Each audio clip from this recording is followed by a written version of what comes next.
Good morning. We're calling together the Board of Directors meeting of Monday, August 8th. It's about 8:35 a.m. and we're of course in the HART boardroom on Alakea Street. First of all, we're on agenda item number 2, public testimony on all items. Barbara Armatrot, do you wish to testify now? Yeah. And then we'll call you up on the others that you've noticed too.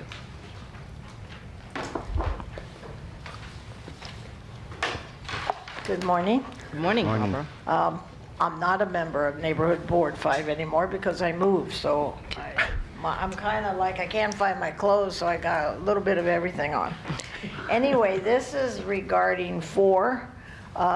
There's no paperwork back there on HART's annual report to the mayor and Honolulu City Council because they said it's still in draft form. So I just was curious as to why it's on the agenda if there's nothing back there to even look at unless you have it. But that was all.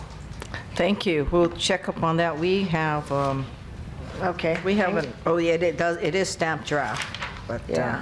we'll Okay. look into that and get back to you. Okay, because I Thank just you, wondered it Barbara. wasn't back there, so. And Barbara, do you want to testify on the other items as we get to them? Depending if there's anything. Okay. And I want to wish you good luck on Takai's seat.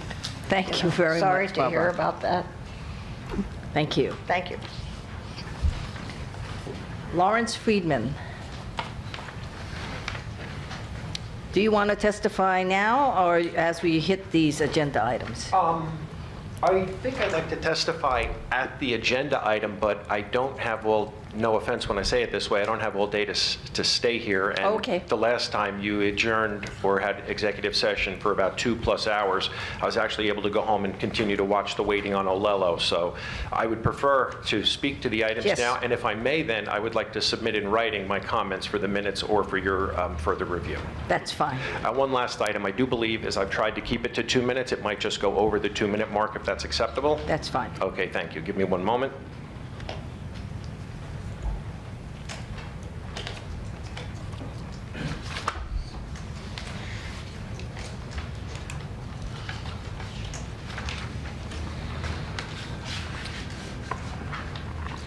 Good morning. Good morning. My name is Lawrence Friedman, and I am here today to speak to agenda items 5 and 10.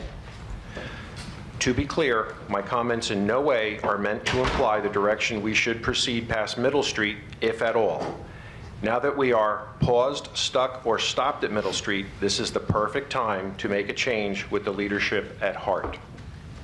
It should be clear to this board that since the City Council has a pending bill to stop the project from purchasing property further down the line from Middle Street, that the City Council feels there is something dreadfully wrong with the direction of this project. For the City Council leadership to even consider submitting a bill like that should be a red flag to this board. Considering there appears to be no more money left, why do you think they need to tell the HART board to stop the build-out? My further comments are related to the past performance of Grabowskis and why he must be immediately removed as head of the project. To rehash some of my comments from the last meeting on July 28th, why has $875 million been awarded in contracts before viable options have been explored to further the route to the Ala Moana station? It seems awfully interesting that the contracts were awarded 2 days before a letter was registered with the mayor's office where the Fed strongly cautioned HART to stop the spending until a recovery plan to stay within funding limits is in place. A competent executive would have seen forward and realized that looking into viable options to finish the project within budget would have been a better choice than spending the last $1 billion available. Didn't the FTA send any signals in their constant communication that HART should look at other ways to proceed? Shouldn't Grabowskis have known to focus on the recovery plan instead of having it called out by the FTA? Additionally, I am concerned that the feds are withholding $500 million of grant funding. By this board's lack of action, it does not appear to me that this board is seriously concerned about this outstanding financial allotment. Nor have you made a financial plan a priority. Should you have not already been working on rebaselining the plan as noted in the action item from April 2014? Can anyone tell me within $25 million how much money we have left to spend on the project? I have to add, this board seems to be neglecting their fiduciary responsibility to the citizens of Honolulu. How can you have allowed this project to continue forward for 2 years without a financial plan in place? That negligence indicates to me that you are complicit in the negligent manner in which this project has been proceeding. I'm baffled by this behavior was allowed to continue to happen. It does not seem to alarm you that Grabowskis was unable to produce a financial plan when asked. Doesn't it alarm you that he asked for another $900 million when he thought the project spend needed nearly $2 billion? Again, Grabowskis' performance as GM of the Massachusetts Bay Transportation Authority should have been reason for this administration to not only have discounted him as a contender, but also have watched his performance under closer scrutiny. Again, I'm asking the HART Board to make a responsible decision this morning. Do what is fiscally responsible to the taxpaying citizens of Honolulu and ask for Grabowskis' resignation. If he refuses, fire him immediately. He should not have any further hand in the rail project. You are obviously still struggling with his performance since you have spent so many hours examining it. If I understand it correctly, Madam Chair, August 21st is the new date to make a decision as to Grabowskis' employment status. Conveniently enough, that is just 1 week after the primary election, which appears to me that this board has politicized the rail project. As a business professional, I realize that if I present a problem, I should also present a solution to the problem. So to that end, you should look at the succession plan you have in place to take over the leadership of rail. Does a succession plan exist? If not, I suggest you contact your partners at the FTA to provide you with names of viable candidates to take over our project. Only this time, pick one with a successful track record of managing a project of this type and not someone who was previously vacated from their last role under a cloud of fiscal questionability. Any comments or questions? Thank you very much. Members, any questions? Mr. Friedman? Comments? Thank you very much, Mr. Friedman. Do I submit this to you or to her? Certainly do. Thank you, Madam Chair. Thank and you. good luck as well. Thank you very much. Anyone else in the audience who'd like to testify on any of the agenda items? Mr. Anthony.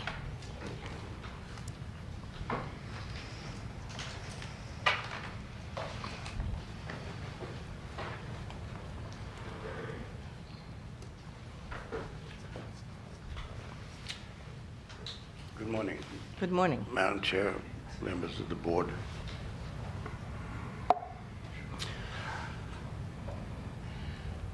The issues listed on today's agenda, many of them are intertwined. But I am here particularly this morning to address certain issues that are pertinent to a matter that has obviously been the subject of a great deal of attention by the board, and that is the matter concerning the CEO. I have no real idea as to what it is that you've been talking about behind closed doors. But I'd like to remind the board that it is constrained by charter.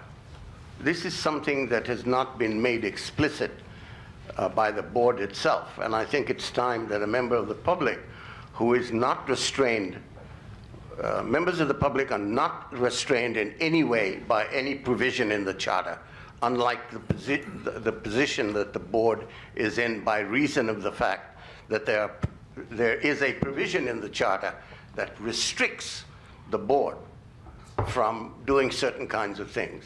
Here's what's happened. Staff, namely the bureaucracy, and I know this problem intimately. 40 years ago, when I held a top secret position in the government of Australia, I wrote a paper on this subject, the subject of bureaucratic power as opposed to legislative power. What staff did, and I think all of you who are members of the board are intimately familiar with this problem. And you're intimately familiar because you're intimately familiar with Charter Amendment number 76 that is currently on the ballot for the sitting county of Honolulu. But here is what happened. This is something that I don't think Mr. Friedman really quite appreciates or understands. Staff, the bureaucracy, using leverage that is contained in the charter, it iceboxed this board,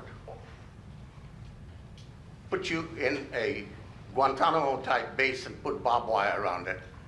And I think anytime the board, and unfortunately the board didn't make this clear to the public, anytime the board wanted to reach into a matter that one would ordinarily consider to be within its jurisdiction, staff said, you can't go there. So you were boxed out. It's a bit, perhaps, a breach of the normal standards of etiquette for me to say that what happened to the board as a board, except on the crucial issue of the fate of the CEO, whether he should stay on, or whether he should go, whether you should do a number of things that are within your power, the board itself ended up being a rubber stamp. Let me give you an example.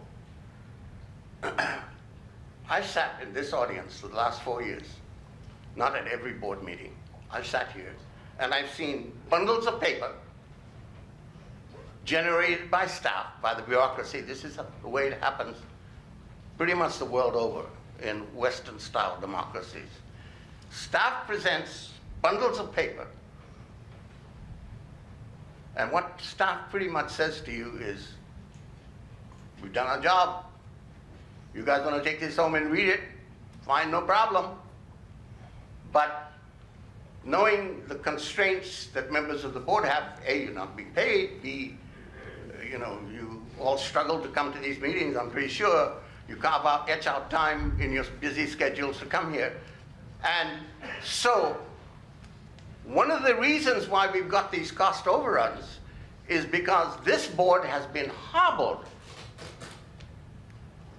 in terms of its access to key centers of decision-making within the bureaucracy, and it has been hobbled for other reasons that are related to the charter. It is very easy for the board at this point in time. This is a timing issue. And by the way, let me insert a footnote here. It is useless to come to this board now and say, oh, your proceedings have been politicized. From the day that this project was conceived, and in the process of your getting to making a decision that you're going to build rail, this project was politicized, as all projects of this nature are. So, it ought to be no big news to you that this project is politicized. It's always been politicized. Now, having said that, the question before us, before this board now, you can take another couple of hours or whatever it is in order to have deliberations, no doubt concerning your CEO. Consider timing. This project is being mauled on the hustings. And without mentioning any names, because that might ruffle some feathers, some people on the hustings don't really know what they're talking about, but they will nevertheless, in the kind of society that we have, they will make any argument. One argument is that, well, we want to have an affordable project. I don't know what that means. That may be code for cutting the project off at Middle Street. Or it may, one thing I do know is that when people on the hustings say, oh, we need an affordable rail project, I don't think they look at the flip side of that issue, and I want to draw the flip side to your attention. The flip side is, there are some projects that are as big as this project that a society cannot afford not to afford.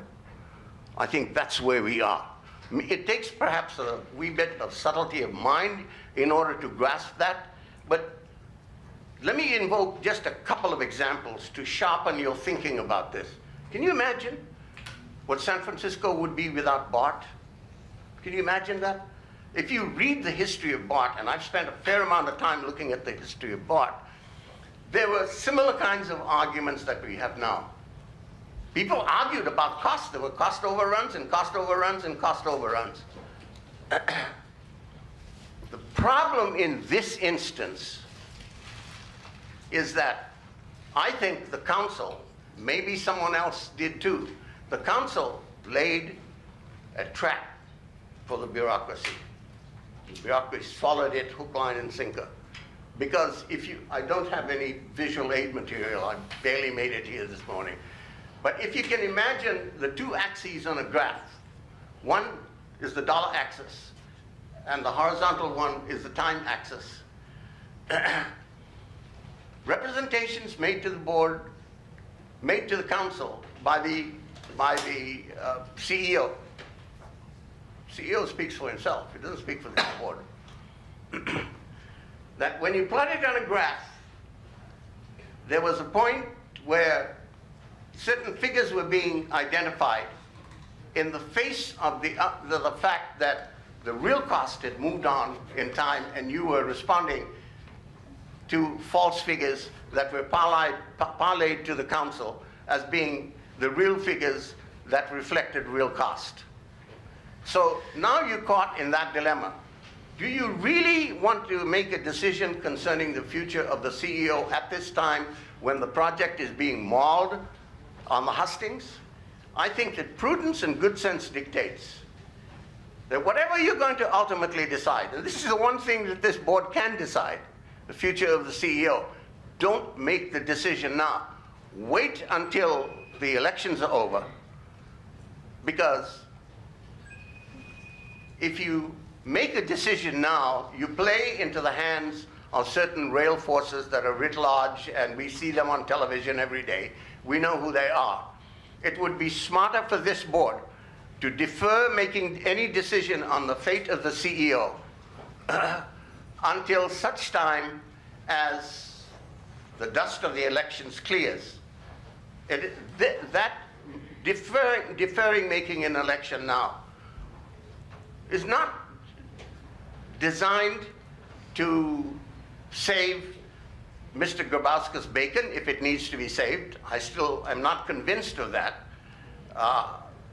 But if you defer making the decision, what you do is you make a decision about the paramount issue that faces this project. And that paramount issue is it good for the project or is it not good for the project? And I think all of you who are politically wise, you're in a politicized situation. There's no running away from that. Know the importance of timing. And I think in the interest of the project, when I weigh, if I look a bit, I'm looking at a bill of particulars concerning Mr. Grabowski's performance. I'm not going to air that here. That would be indecent. My point is this, and I'll end on this point, Madam Chair. Timing dictates, and as you know, in politics, timing is always very important. Timing dictates that in the interest of the project, let's not lose sight of the fact the reason why we're all here around this table in the audience, people like myself speaking up as a member of the public, is that we are fundamentally concerned about the fate of this project. You've got a recovery plan in the making. That's somewhere down the road. That's an additional reason for staying your hand for the time being. I need to give you an indication, and I will end what I have to say on this note. I came here 2 meetings ago and said, I don't think any case has been made. I mean, we make cases in our society, particularly one that is as small and as vulnerable as this, on the basis of evidence. Once we depart from standards of evidence, we are asking for a lot of trouble. On the basis of the evidence that I had when you last met, I was strongly and unalterably opposed to having any action taken against Mr. Grabauskas. I should have said at this time. I didn't then. But I'm still opposed to the board taking any action at this time for the reasons that I have outlined. My position is beginning to shift somewhat. You know, the board was systematically excluded from PMOC meetings. Bad idea. I know the charter said the board cannot participate in certain kinds of decisions. Let me imagine for a minute. If I were CEO, I wouldn't do it for the amount of money you're paying him, but if I were, let's just play pretend for a minute. I would have come to the board and said, look, I know what the charter says, but you know, you board and us staff are all in this together. The creative administrative position to take. You're playing politics here, but you know, sometimes the law is an ass. If I were in Dan's position, Dan, I hope you don't mind my assuming this, but if I'm in his position, what I would have done is I would come to the board and said, hey, you know what, we're all in this together. We make this thing work on the basis of sharing information in unabridged fashion. Once we start playing shortcut with procedures and we're trying to outfox each other, we're asking for trouble. We have trouble. But I think that in the face of trouble particularly, you are all tested. And my appeal to you is one based on reason. Do not act in haste. Consider the larger context in which this issue is involved. $5.3 billion, $8.3 billion is a lot of money for this city. And when you take the interests of future generations into account, it's a big issue. And so I urge you at this time particularly, since there are all of these activities going on and all of these words being bandied around, that you should wait until the elections are over before you make any fundamental decision concerning the CEO. And I ask you to remember one thing. CEOs are important, not just this CEO. CEOs are important, particularly ones that have been in a job for 3, 4, 5 years. They are the crucible in which a great deal of very important information is embedded. You don't want to use that leverage. And that's the reason why I ask you not to act in indecent haste. Have you another 2-hour meeting by all means, but stay your hand for the time being, because I think that's judicious and I think it's smart, and not too many smart things have been done in the past. This one, you have an opportunity to do something that's really smart and creative. Thank you, Madam Chair. Thank you. Is there any questions of Dr. Anthony? Anyone? Thank you. Thank you very much. Thank you. Anyone else in the audience who'd like to speak to any of the agenda items? Seeing none, members, we're going to move to item number 3 on the agenda, which is the approval of the minutes, taking first the June 16, 2016 meeting of the Board of Directors. Move to approve. Second. Moved and seconded. Discussion. Members, any discussion? If not, by the way, are there any members of the public who'd like to testify on this particular minute or the next one that follows? Since it's going to take a vote, we'll give you the opportunity to testify at this time. Seeing none. Okay, members, no further discussion. I see no one wishing to discuss the June 16, 2016 meeting minutes. So with that, do we have unanimous consent? Because we do have a motion and a second. Yes. Thank you. The next item is the July 14, 2016 meeting of the Board of Directors. Move to approve. Second. Moved and seconded. Members, any discussion? And members of the public, I gave you the opportunity. Anybody who didn't hear me, gets come forward. Thank you. Any discussion, members? Seeing none, we have unanimous consent? We have unanimous consent. Thank you very much. So both minutes have been approved. Item number 4, HART's annual report to the mayor and the Honolulu City Council. Dan, this is Barbara's issue. Right. As in past years, there is a report that's required of each of the departments that's submitted for compilation at the end of the calendar year to the mayor, and he publishes that. This year, actually, the mayor did prescribe a particular format, which is a little bit different from the last several years, and that's what you have as in a draft form for the board. It's not due until later in the year, and the tradition has been that we give the board the first bite at the draft, and then once you've had any comments that you may have that you give to Cindy, in the subsequent meetings, we'll actually post that, allow for public input over a couple of months, I think, typically, and then the board can make a final action based on whatever comments they get for, I think it's either a November or December submission. So it's a November, December deadline on this. That's right. So we've got several months to, and this is just a first draft, trying to be responsive to what the mayor had given us in terms of direction. I want to thank Cindy for putting that together. But if you do have, board members do have comments, please get them to Cindy, and then we'll present a draft, again, subsequently to the board and to the public for their comment over the next couple months. Barbara, did you hear that? So do you have any comments that you'd like to make on that? Are you okay with that? This is really a first draft that's given to the board. Well, I don't know why it's on the agenda if it's not available to the public like all the other pieces of paper are.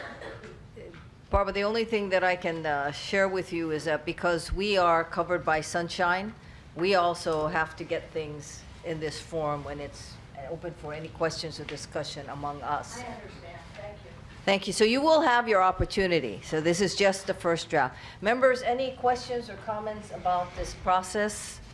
If not, so we will just basically note this as information. And Cindy, do you have a deadline by which you'd like to have comments back from the members of the board?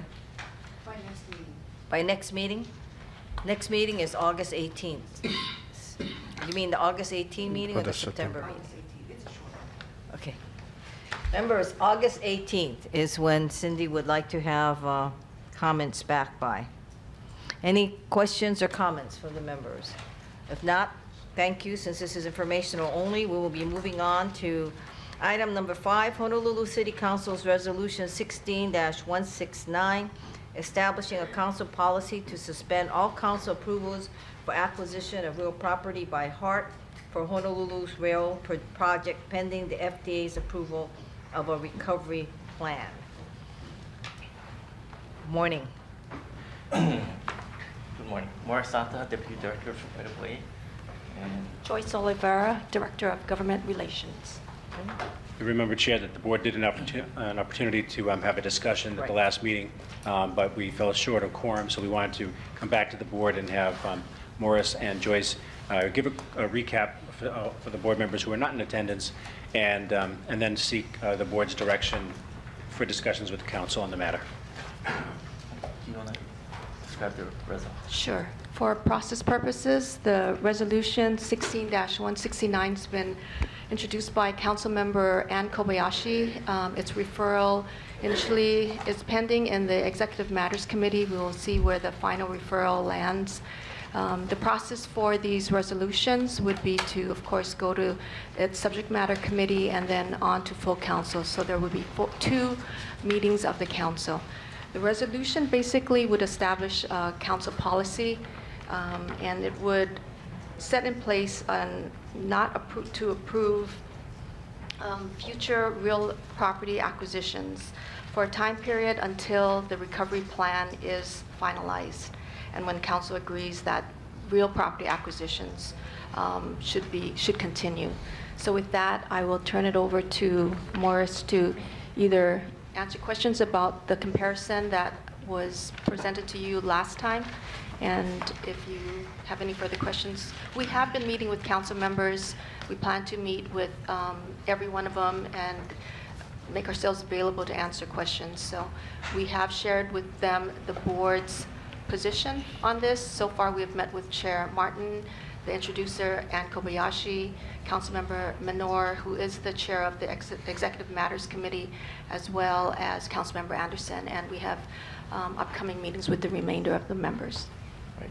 And based on those meetings with council members, I think they all understand the concerns that we've raised about the way the reso is drafted, the apparent expansiveness of the directive to basically stop everything.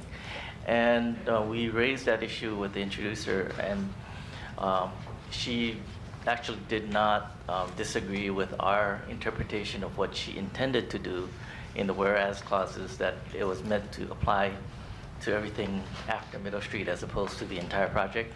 So I think we got some positive indications, but no firm commitments either way. So the basic difference being that the board had previously directed us to continue with those types of transactions in the city center section, which is everything after Middle Street, for those transactions where we had actual signed agreements and where we had willing sellers that wanted to proceed with the closing of the transaction, and to continue with our eminent domain actions that have been filed in court. Well, not primarily, but one of the reasons being that there are some legal implications should we stop, that the statute, that the eminent domain statute imposes certain damages that we would be open to. So rather than discuss the specifics of that, we had discussed that in executive session. So basically, and we wanted clarification on the reso because it wasn't clear that it only applied to transactions past Middle Street. Hopefully, when the council does hear their resolution, that they will make this clarification. And I believe we had indications that they were open to those kind of clarifications. So that's where we stand at this time. And we just wanted to confirm the board's understanding of how we should proceed as a project at staff level. Eden? Yes. Members, any questions about this? The last time, I believe, we had Jesse also. Yes. To ask for clarification from the board. Members, any questions? Yes. Member Thank you, Formby. Chair. So, Joyce and Morris, thank you for the information. That's helpful. And I'm glad you've had a chance to meet with several of the council members. Was there any indication from the council members that they intended to amend the resolution to be more consistent with our position? Yes, we received indication that they are open to addressing two issues. One, starting with the recognition that this policy would impact east of Middle Street as opposed to the west side, and that would proceed consistent with your policy as the board. And then secondly, there is a recognition that they would like information from the HART staff as to which particular parcels would be impacted. We did provide specific numbers as to parcels, and when this matter is before the committee, it would be submitted to them for discussion. They were interested in the status of negotiations with those property owners who are wanting HART to proceed with the land acquisition, and we have either an escrow or pending agreements, and they understood the board's position or HART's position that we should abide by our offer and also protect the city from potential damages based on any kind of reliance when those agreements were reached. Yeah, very good. That's what I was hoping to hear, that we had that discussion. So thank you. Yeah, I should add also that we did seek clarification on the reso itself because there was a question as to whether or not the council had authority to decide on acquisitions other than eminent domain actions. And so that matter was brought up, and I believe Councilmember Menor, who's the chair of legal affairs, was amenable or at least open to that suggestion that the reso really apply to the eminent domain actions that City Council had authority to stop. Members, any other questions? So at this point, Joyce and Morris, what we're, I guess, hoping for is that the Council Resolution 16-169 would result with an amendment that brings it more in line with what the HART Board's position has been. Am I correct? Is that what we're hoping for? I believe you're correct, yes. And we won't get an indication on that. This matter, has it been scheduled for a hearing, committee hearing yet? Not yet. Not yet. And it would go to whose committee? Well, presently, it is referred to the Executive Matters Committee. I do understand there's maybe some discussion about re-referring that, but until that happens, presently, it is in Executive Matters where all 9 members With all sit. 9 members? Okay. Members, any further question? If that, you just keep us posted as it moves along. Yes. Thank you very much. There's no action on our part that's necessary, right? Actually, we were hoping to get specific board action. There was one member of the council who asked the question of whether or not the board has taken a position, and we were able to express that the board has discussed this, and we were there before them to help educate on the board's position, but they are interested in knowing the board's specific position as to this reso. But we don't have before us any resolution, It's do we? supposed- That's ours? Well, just the council resolution Right. is what's before you, right? Right. But they want the board's position, right? That's correct. And I assume what they want to see is the board's position in some kind of resolution, official action of this board. That has been the practice of the board in prior measures. That you have also in the past taken a position on a resolution that's presented to you from the council. It gives us direction, and our executive director direction on your position based on a vote you take at this meeting as opposed to a specific resolution. Seems so odd, though, to respond to a reso with a reso. I mean, it's a position statement that they're looking for, right? But I guess the question would be, what would be the official action of this board? Yeah. Because we have taken a position in the past that both for when Don was chair and Dan, that before they can take a position for the board had to take some kind of an official action. So the question is, what does that official action look like? And it seems like the council is asking us for some kind of an official action that the board concurs with. So I'm asking for what is it that we need to include? And I don't see anything in writing. I mean, what is it that they would like to see our position as? If you're asking that we take certain council members are asking for our position. I'm wondering if the detail in this slide could be used as the basis for the action? It's a comparison.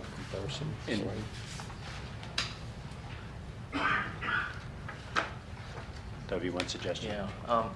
I'm not certain what the process was in terms of the board actually authorizing for the CEO and staff to take a position from a testimony standpoint, but I would think that would be what they would want to see, that what position we would be taking when this reso comes up for hearing.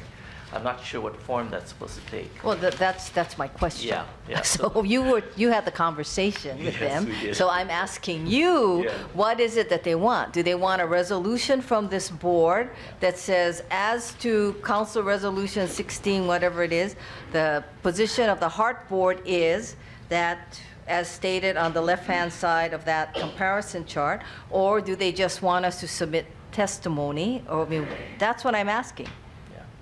If I may, there was no specific direction as to in what form. It was an overall question as to has the board taken a position. You obviously that you could do either of the two examples you cited, and move forward. We did provide this comparison to council members, so they are aware of your policy or direction to staff. Right. But whether or not the board has taken an official position, our response was due to lack of quorum, they did not take an official position. But your policy statement or your direction to the staff is clear to them. And I guess therein lies the issue, right? We have directed, we as a board directed the staff as to what our position is. Obviously, our direction is inadequate in their minds as a statement of the board's policy on this specific issue, or they wouldn't ask for something official. And as whatever you told them, and we did say, this is our position as to how we would like to proceed, that's obviously inadequate. So the question is, what form are they looking for? If that is, if our direction to you is inadequate, then what form are they looking for? That's all I want to know. Because if we have to vote on a form, then I would like to see the form. And we're coming back on the 18th, so at that point, can you put it together and find out what is it that they actually want from us? Yes, we can, go back and ask them specifically what form would suit, the response that they're looking for. So, Yeah. We can definitely do that. Because it's clear that the board anticipated this issue before Resolution 169 came up. And this board gave staff direction as to how we would like to proceed on this. So given that, now that the council is saying they want our position, and we have a direction, which is obviously not a position as far as they're concerned, please provide us for the next meeting what that policy position is in a form that they find acceptable. Great. Okay? Thank you. Thank you. Members, any other comments? If not, thank you very much. We're going to move on now to, members, I assume we don't need an executive session on this matter. We have one noted just in case. I think we're fine. We're moving on to item number 6, which is the June monthly progress report. Dan? Both for items 6 and 7, as in all past meetings, we've supplied the public and to board members copies of those reports. And pursuant to the discussions we had with the legislature a couple of years ago, we do post that as an agendized item in case any member of the public or the board would want to discuss those. So let's take items 6 and 7 together, and that's the June monthly progress report as well as the June PMOC consultants report. I understand the PMOC is back in town. Is it this week? This week. Yes, tomorrow. Tomorrow they'll be in town. Members, any questions on the two reports? And again, members, if anybody wishes to sit in on the PMOC, please inform Cindy and Sam about that. And when is the official, they have you folks have all these little meetings and there's the official meeting. So where is that, when is that meeting? The official meeting is Wednesday morning, but there's a project controls meeting on Tuesday. So they're here, they're either here today or they'll be here by tomorrow. They're here this afternoon, and they'll start tomorrow morning. Okay, members, any questions? Sure. Yes. Member Formby. Yeah, this is for Sam. Sam, you know that Chair Hanabusa and I think other board members have attended meetings in the past, and there is one day that is particularly significant, I think, to board members when you do the review. Can you tell us of the 2 days, Tuesday, Wednesday, which day is the better day if a board member wants to attend and find project status type information? The overall project status is on Wednesday. That's when we have our formal meeting. But with regards to project controls, cost, and even the options that will be presented to the board on August 18th, that will be discussed with the PMO tomorrow morning at 8:30. Okay, thank you. Sure. Any other questions from any other members? If not, thank you very much. Any member of the public wishing to address these two agenda items? Yes, Barbara. I'm sorry. Her hand went up first. Barbara Armentrout. Based on these two, is both reports in this PMOC monthly report? Both the report of the June monthly progress report is that bound thing that we got last time, and that the PMOC report is a separate document called the PMOC report. So you Because have the PMOC report. Okay, so I don't have the agenda. Oh, she'll get me a copy because it's not back there. Yes. You were taking both together, but only the first one is back there for the general public, not The second one, the PMOC is back there. Second one is the PMOC. The June monthly progress report was, I think, there last month. Last meeting, yeah, last week. Was it last week only? It was only last week? Yeah. How soon we forget. Okay, well, only one of the two are back there. Okay, right. Okay. Thank you. I'm It was asking for because the we other one. didn't get to them the last meeting. Oh, okay. So I apologize. Well, normally, back there, when it's on the agenda, it's copies for the public. And consistently, there's always something missing for the public to see what the agenda thing is, because it's not back there. There's always something missing. I just wanted to bring it up. We apologize, Barbara, but a lot of this stuff is the leftovers from Okay. just last week, they tell me. But I know, but this has been consistent. Right, all right. We For a will, couple of years. When it's on the agenda, it isn't always back there for the public to have copy of it. we will Thank you. get better at it. And I would just like to say, Cindy is basically a one-woman show, so we're getting better and hopefully getting her an She assistant. has a lot of work to do. I know she does, so our apologies. Thank you very much. Okay, anyone else? Dr. Anthony, did you want to speak on items 6 and 7? As I think more about this, I'm Jim Anthony for the record. As I think more about the multiplicity of complexities that this project is now in, obviously I begin to ask myself a number of questions, and I want to air those questions, though I know I'm not entitled to a reply, but I want to air those questions because I'm here speaking as a member of the public. One of the questions that really intrigues me is this. It's the Watergate question. With respect to the cost overruns, I'm still struggling to find out what is it that the PMOC knew and when did it know it? You know, the cost overruns, based on that part of the record that I have been able to look at, the cost overruns, the signals, the early warning signals began to appear around about 2014. In 2014, as best as I can reconstruct the record, this board did not have access to PMOC meetings. I hope I'm not wrong on this issue. It is beyond my understanding why it is an important organizational entity such as this board, ostensibly the only public forum that members of the public have at which they can make representations. Why was this board faced with a closed gate with the warning sign saying, "Couple, no entry"? I don't understand that. Wherever there is a principle that is associated with these kinds of organizational matters, and the principle that I am familiar with, that once you remove a layer of oversight, what suffers is accountability. And what has suffered in this instance is accountability.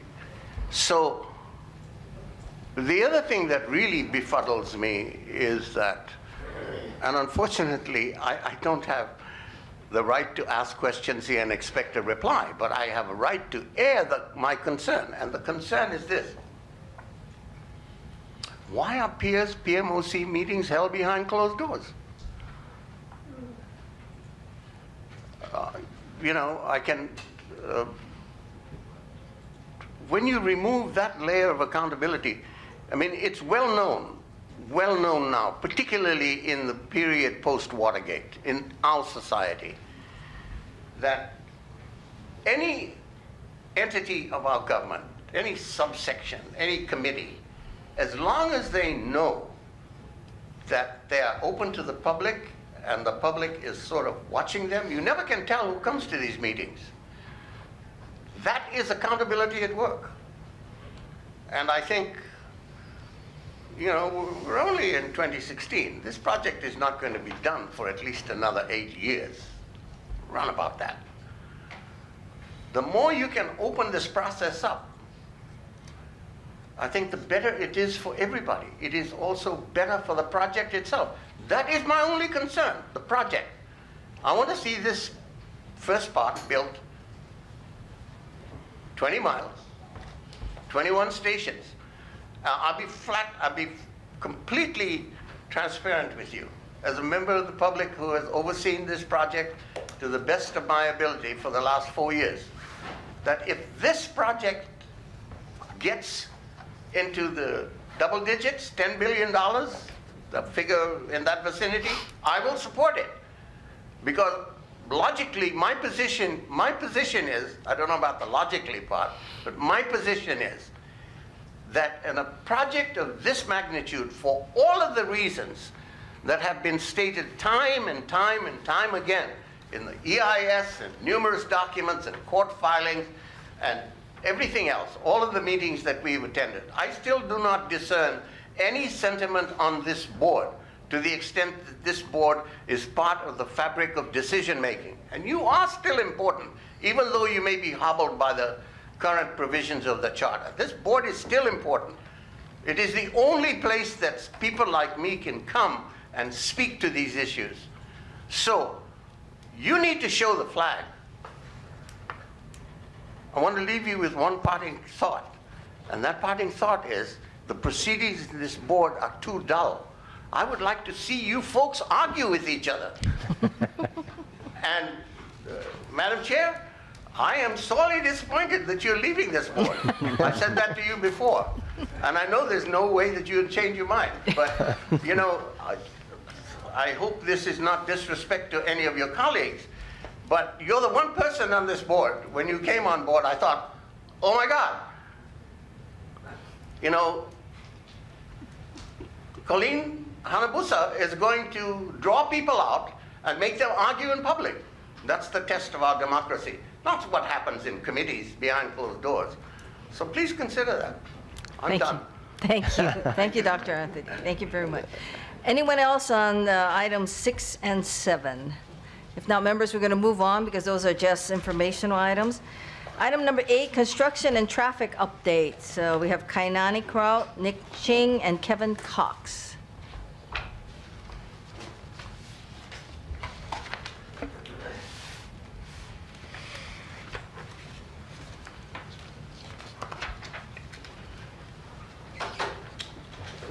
Aloha Board, Kainani Kraut, West Side Construction Manager. I'll be going over the update for the West. It's been a couple months since we've been able to do this, so. Again, the project, 20 miles, 21 stations. The Rail Operations Center, we have issued substantial completion. We are finishing up punch lists, delivering manuals, doing training on equipment, and doing a couple of the final change orders. West Oahu, Farrington Highway, we issued a time extension till November 2016. They are finalizing some of the third rail, some of the track work, traffic signals. A lot of the civil work is being completed, some final striping, and then finishing work.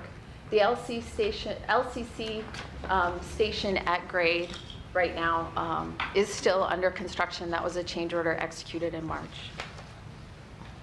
The West Side Oahu, or West Oahu station groups, a contractor continues to assemble the false work for the platform girders at Ho'opili Station. The method shaft had been completed at UH West Oahu, and the method shaft report was submitted to HART for review and approval. We're resolving some outstanding issues regarding the contractual requirements for the baseline schedule approval, so we're hoping to get that completed fairly quickly. The site access at West Oahu site was provided to the contractor in July, and we are still working through the site access at East Kapolei. And again, construction coordination continues with the interfacing contractors. That'll include core systems, Kiewit as they finish up their items, the station groups, and then following elevator, escalators. So there's a lot of interface and coordination that's occurring. Farrington Highway Station Group, contractor's baseline schedule was approved. West Lock, there's a water line and sewer utility modifications that are underway. The load test shaft was successfully completed and the test results have been submitted for acceptance. The drilled shafts began in July. The Waipahu Transit Center, there's a value engineering cost proposal that is currently being negotiated and for proposed foundation modifications. And the Leeward Community College access, or basically the west with the guideway, they're doing part of the work at LCC, and that is impacting the LCC station currently. Excuse me, what does contract billing plan per schedule mean? Contract billing plan per schedule. So I'm assuming that that is the original schedule and where we should be billing. So in order to bill, they have to have their baseline approved, which just got approved. And there have been delays in actually executing the work. So they're not able to bill until the work is complete and the baseline schedule is approved. So that's preventing some of the billing. So if I compare that to the construction completion, then it'll give me a gauge as to the time delay in terms of the completion of that portion of the project. It will. We're working with the contractor to mitigate those delays. We're currently, as we look at the LCC access issue, one of the most important items is to get core systems in so they can electrify the system.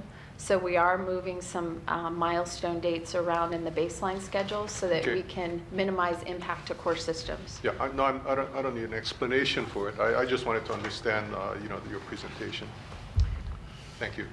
I'm just saying that the hope is to work with the contractor to mitigate that. Cam Highway Guideway. The projected substantial completion currently is September 2016.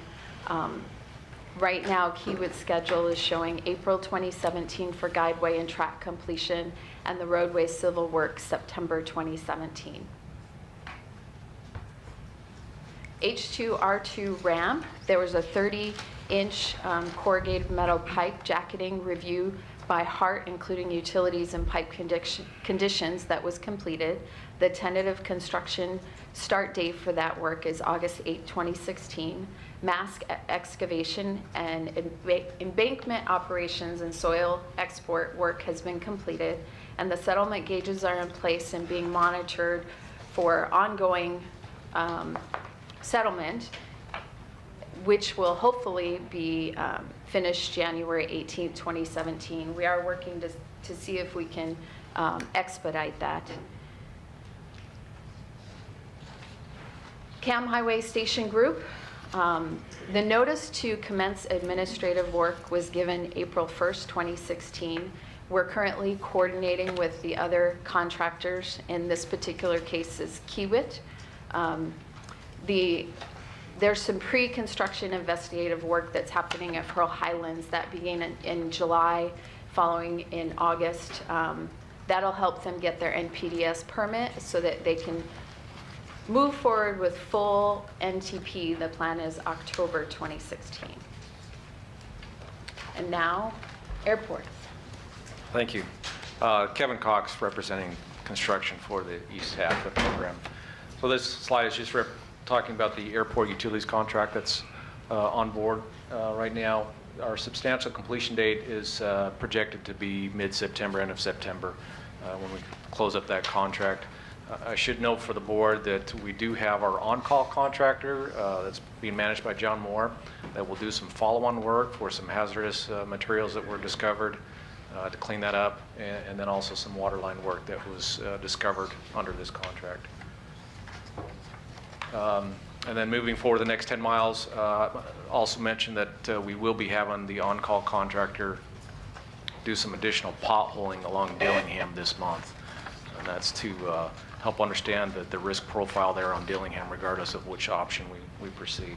So going forward for the next 10 miles, board is, I'm sure, very aware that the award of the airport guideway stations DB contract was recently given, and then we're anticipating an NTP October, November timeframe, kind of depends on contractual documents and when those come in. And then the City Center Guideway Stations DB contract, the timeline for that, procurement timeline for that has been put on hold. And then the traffic update. So Chair, can I ask a question Yes, on the construction part before we go to traffic? So Kainani, I'm always interested in the unknowns, especially those that might impact cost. So when you show dates in here where the contract substantial completion date is September of 16, but then you note that the guideway structure and track will actually be April of 2017 projected, and the roadway civil work September of 2017. I take it there's the possibility of claims or change orders being submitted? Yes. And so can you tell me how that process works? Because I know sometimes they're not on our account. They're on perhaps others' accounts. So how is it that when you project a date that may be as much as a year later than the contract substantial completion date, that we monitor that so that we know what might be an acceptable change order that comes in versus what might not? Can you give us some security about that process? I don't know about security, but I will explain the process that we're currently going through.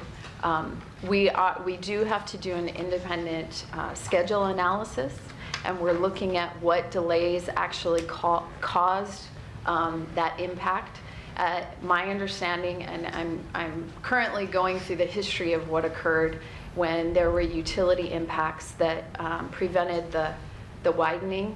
There was what was called a civil resequencing, and that's when a decision was made to move the civil work from the beginning to the end. So right now we're looking at that. Part of that may be utility impacts, but then it goes back to how quickly the design proceeded during the AIS shutdown. So there is going to be a lot of back and forth discussion, a lot of going through historical documents to see how well the design had proceeded at that time. Because if the design was ready, we may not have hit the issues that we currently are facing with utility impacts, where we're really trying to move conflicts. So I can't say exactly right now who owns what time. I understand that there is an obvious risk there, but we feel it's definitely not a one-sided risk. HART's, my personal opinion, is that Kiewit owns some of this time because of the design that did not move forward. I understand there's going to be a battle with the issues that we face with HECO and getting conflicts actually physically out of the way. And that's where the onus will come on us and our staff to make sure we have the documentation in place that we can show, review times may have been a little longer by HECO because maybe the plans weren't in the best shape. And of course, Kiewit's going to have a counter argument to that. So I acknowledge that there is risk there. And as the staff, we can only do the best we can to make sure that we present our position and pull up the documentation along with CORE and the other services that we have in place to make sure we defend, what we feel is reasonable and fair. Yeah, and I appreciate that. I know, we go through the same thing with the Joint Traffic Management Center, and I know that it's a day-to-day documentation of when things happen so that later there's a record of what caused, the inaction. Right. So I'm glad to hear that that staff is on top of that, and I take it we are documenting on a daily basis. And a lot of this happened before I got here, and we have had staff turnover. So I actually just brought on a new PM who happens to be a civil engineer as well as a lawyer.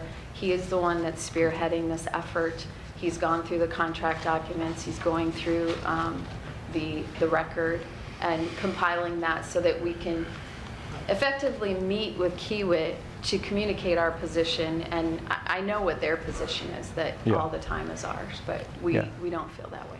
And I appreciate that. And I also think it's important because when the change orders come to the board for those that are above $1 million, it's really important that we be able to document historically what happened and what occasioned the cost increase. So I appreciate that. Second, I just wanted to ask this because it was in the media, and I think people are probably interested in knowing where we are and are we working on a response and have we investigated. And that has to do with a report by Catherine Cruz about sinkholes along some of the line, the guideway. And I, as a board member, haven't heard anything specific about that. So can you tell me whether or not we're investigating and you intend to report to the board at some point so that we can have a discussion? Sure, and if it pleases the board, we'd love to bring back information. My understanding from our field team and Kiewit's field team is they were not aware of what is being pointed out. They're still trying to understand where those sinkholes are, what's causing it, and who's actually at fault. My understanding as of Friday was they did not feel like it was due to our actions. But we'll be prepared August 18th to give you a better update. Yeah, I would like that. And I know part of the media coverage was that somebody had poured blue rock and gravel and stuff down into the holes. So to me, that shows some awareness by some party. Now, if that wasn't us, HART, maybe it was Kiewit. I don't know who did that. But, I mean, to me, that's of interest because somebody obviously did something that was intended to fill in Correct. a hole. So that information And I'm will... told by our field as well as Kiewit, it was not us. Okay. But- Okay, so we look forward to receiving more information. Thank you, Chair. Any other questions before we go on to traffic issue? Yes. Just noticed that you said that the Wolf contract has been extended, or that, what are the reasons for the extension, the need for extension? Mainly it was the traffic signals. So when we executed the traffic signal change order in March, we had to give them time to remobilize, which occurred in April, and to finish 10 intersections within April, May, June is not realistic. DTS also has to coordinate and activate the signals, so there's a lot of interface that occurs there. So based on our independent schedule analysis, we felt that the time was fair and reasonable to extend. Okay. Yes, Terry. Kind of on your, maybe this question is more appropriate for Dan, but, and I raised the question only because it occurred to me, I don't necessarily disagree with the decision in awarding the airport segment contract, but what was the thinking in awarding it knowing that the FTA, was questioning our ability to complete the project? And so it seems to me by awarding an $875 million contract, we're sort of going all in without knowing that we've got the ability to finish this project. What was the thinking there? There had been no communication or indication from the FTA prior to the letter where they said, make sure you don't foreclose any options in the future. The discussions that we'd always had with them up to that point is that they shared the desire that the board and everyone else here seemed to have, which is to get as far as we could. We had a contract on the street that would get us an additional 5.2 miles of guideway, so definitely the guideway. There are 4 stations associated with that contract, and even in the variations that Brennan Morioka gave to the board a couple months ago, the only alteration or change that we looked at was maybe the deletion of 1 station, Lagoon, which is one of the least expensive and smaller stations. So if you look at an $874,750,000 contract, if for some reason the recovery plan said that we would delete a station like Lagoon, that station, and I don't want to put a number on it, but it would be maybe in the small tens of millions of dollars against the remaining $874 million. So I think, and even in the subsequent conversations we've had with FTA since the letter, I think they now get a better understanding that we believe we got a very good price, and you saw the prices from the other 2 bidders, and grabbing that price and holding it and being able to proceed, because schedule is cost. And that the only maybe alteration in our wildest imaginings might be the deletion of 1 small station, that was pretty manini compared to getting a good price for 5.2 miles of guideway and 3 very significant stations. So I won't say, because I can't speak for the FTA, that they've changed their position from the way it was articulated in the letter, but I think they have a better understanding that that there was a logic even absent them not telling us in advance to not foreclose options. So if the only change would have been, like hold back because of Lagoon, that probably wouldn't have been a very smart position to take. And then there are some more significant decisions with the final 4.2 miles and 8 stations, as well as the Pearl Highlands Garage and ramp system. Those are ones that they've also highlighted for us as, obviously wanted to key in on. So the short answer is they'd never communicated to us through that whole process, hey, don't award anything. In fact, they knew very well that we had an award pending, a best and final offer. So I think that the decision was the correct one to move the project forward, and I think that they'll see that as well. Yeah, and for me personally, candidly, the FTA letter saying, hey, don't do anything that might foreclose your options doesn't come as a surprise. Because even before that letter came out, I was voicing concerns about awarding additional contracts, not knowing whether we're going to have the money to finish this project. So, common sense tells you, hey, if you're worried about your ability to complete the project and having the funds available to do it, you proceed cautiously. So, but your explanation makes sense to me, and hopefully the FTA will agree. Thank you. Thank you. Any other questions, comments by the members of the board? I have one, Kanani. You mentioned that it was a traffic signal work, which we approved in March. And as you know, I had issues about it because I wanted to be sure that when we permitted that, basically to take on the responsibility of DOT on that we were covered on all costs. So on this issue of delays, which you now says we're going to be subsequently delayed, and it's also part of the Wolf discussion here. I assume that DOT is going to pay for any delay costs associated with the fact that we did the traffic signals? I can't commit to that. But I thought you represented that the agreement was very clear that any costs associated with this project, when we take on, my concern was exactly this, that we are going to become the general. Any claims by the Kiewit will be against HART for a process that we don't need to do. We're helping the DOT in doing it.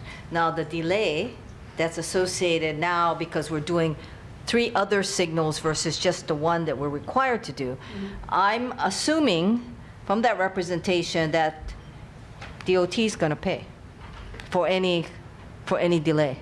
And that should have been covered in the MOU. So in the MOU, there was a dollar amount represented as to what they would reimburse. Part of the change was upsiding the foundations that were included in our base scope. So part of that work was base scope work that needed to meet current standards. Yeah, but wait a minute. Now, we have one traffic signal that was in the intersections. The question was whether we would assume the responsibility of the other 3, which is the DOT ones. So you're telling me that the foundation on all 4 traffic signals is our responsibility and not DOT's responsibility? And I don't buy that, because I think our responsibility is just whatever we are obstructing, I think was the correct word, by the rail. Correct. So And so let me try are we going to have to pay for any of this now that we've assumed the responsibility of DOT in doing the traffic signals for them? So let me try to clarify. Number 1, when we had to meet current standards, all of it had to meet current standards. The base scope addressed the physical conflict in those. Part of that is upsizing the foundation, which met the current standard, which Okay, was stop part of there. our. So does that mean all 4 traffic signals or just one? Because All of them. I can't see how our responsibility is for the other 3 when we're complying with the traffic signal that they would have had to do anyway. That's the reason why you came to this board and you said, we've got to do this because and we're going to do it, so why not help DOT out and do their part too? And my concern was because we become the general at that point. It's a responsibility we don't need to assume. I can see on the part that we got to do. I can't see how that then extends to the other traffic signals that we didn't have to touch. So, it's very simply, Okay. yes or no.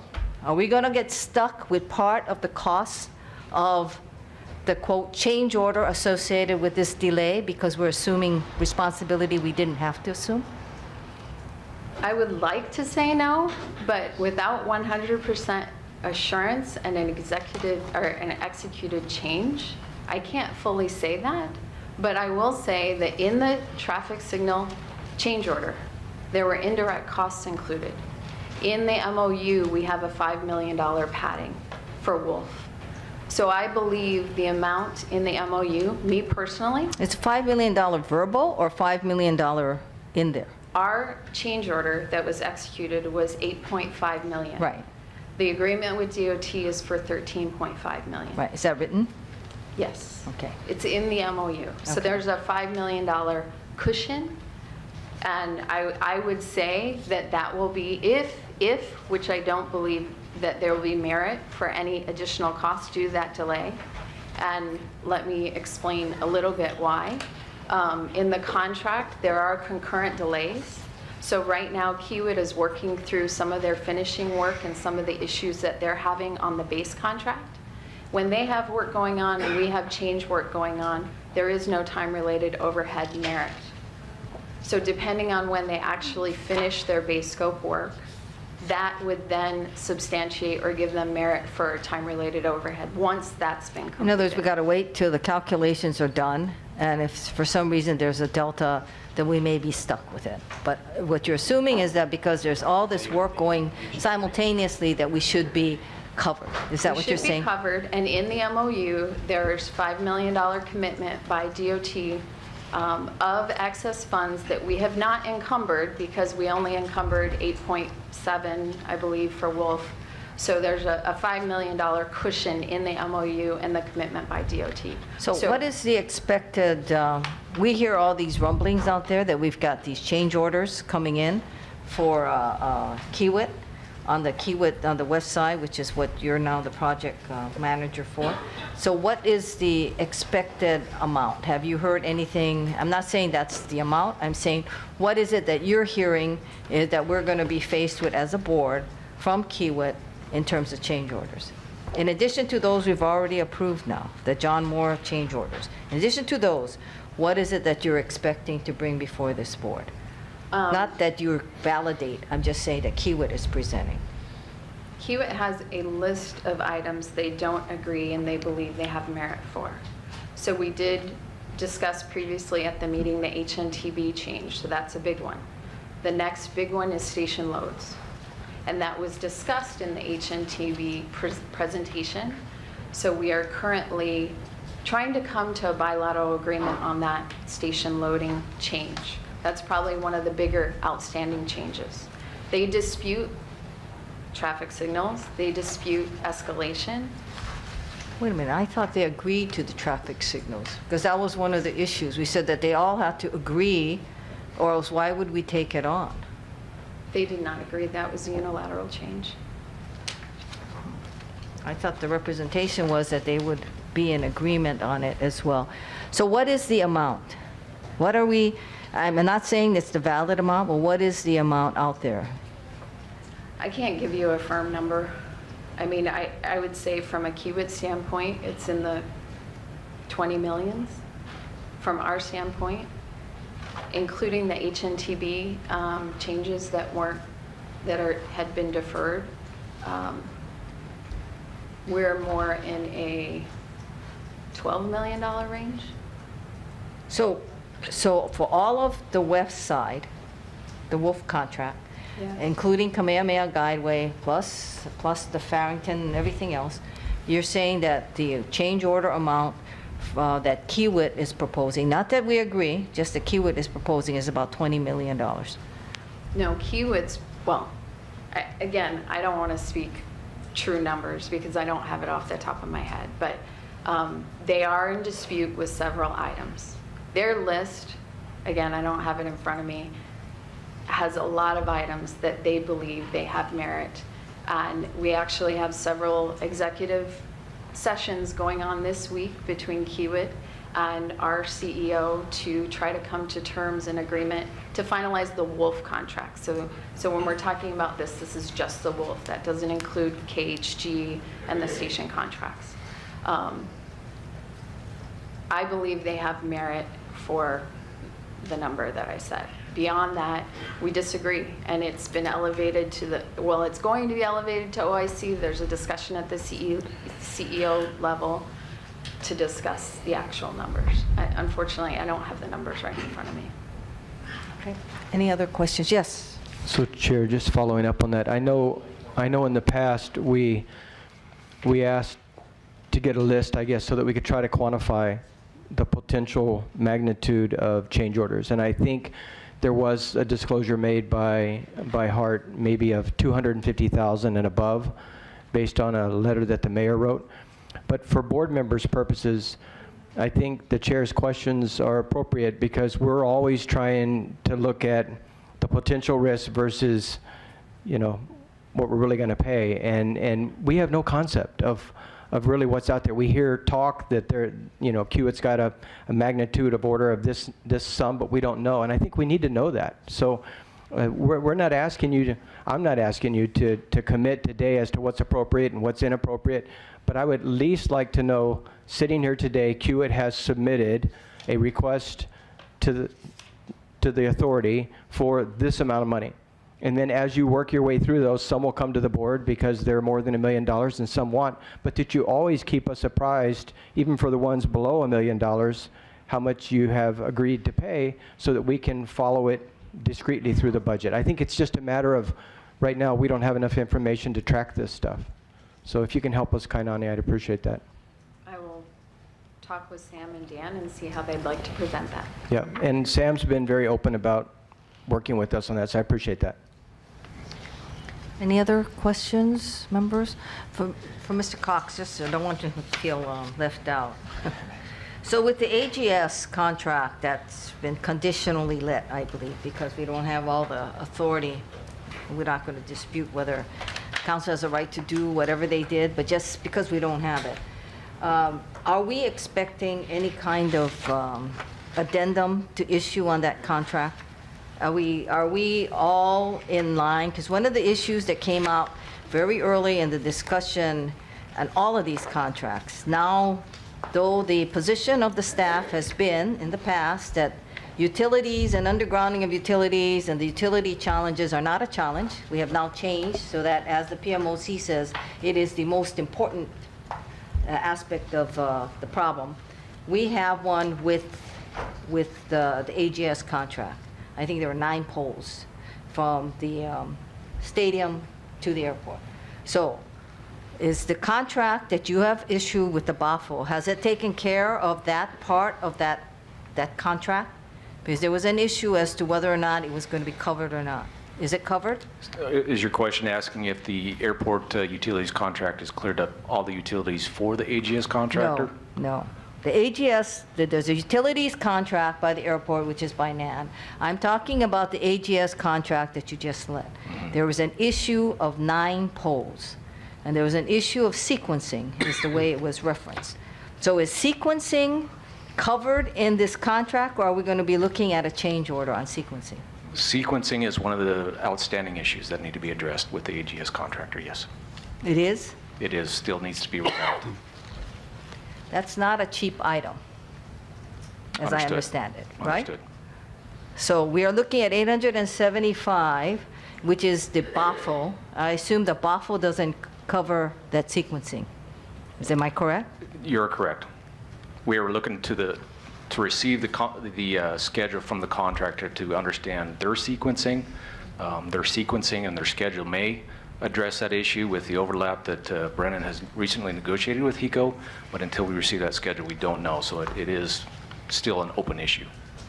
So if we are going to council and ask for a budget relief, you also are going to have to seek additional funds because you know that there's a potential liability for the sequencing as well. There is that potential, yes. Yes, Mr. Foreman. So to follow up on that, the timing of that is really critical. So what are we looking at? Are we looking at trying to come to an agreement in the next month, or 60 days, or 90 days, or what's the window for for certainty as to sequencing and the impact it has on the contract that was awarded? In regards to the schedule that we're receiving from the AGS contractor, we won't be able to receive a baseline schedule from them until after we issue NTP. Once we issue NTP, they will submit a series of draft baseline schedules. Upon review of that baseline schedules, when we can know for certain what they're proposing in terms of their sequencing. And so that NTP is not anticipated until October, November timeframe. And then I don't know the exact due date for when their baseline schedule is due, but I think it's 3 months after that we receive their baseline schedule, and that's when we'll be able to start addressing and looking at if that is an issue. Yeah, and so if we're looking at going to council to get the funding necessary to award the basic contract, then I take it based on that timeline, we would probably not have the information necessary on the cost of the addendum at that time. So it's going to mean we go back at some point. Would that be a contract mod, or is that, how do you do that? Yes, I would expect that would be a contract mod or a change order to the AGS contract.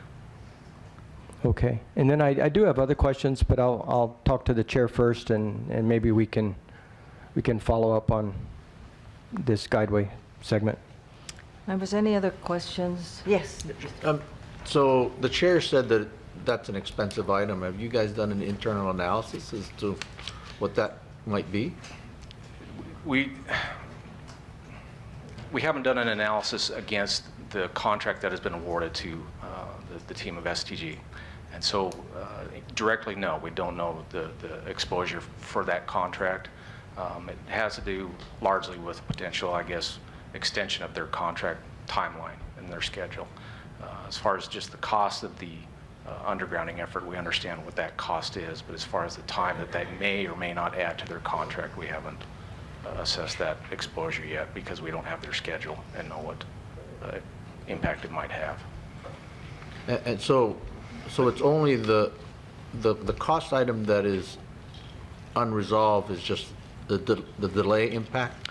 Right. As part of the proposal, they offered a priced option for the undergrounding effort was already included in that price.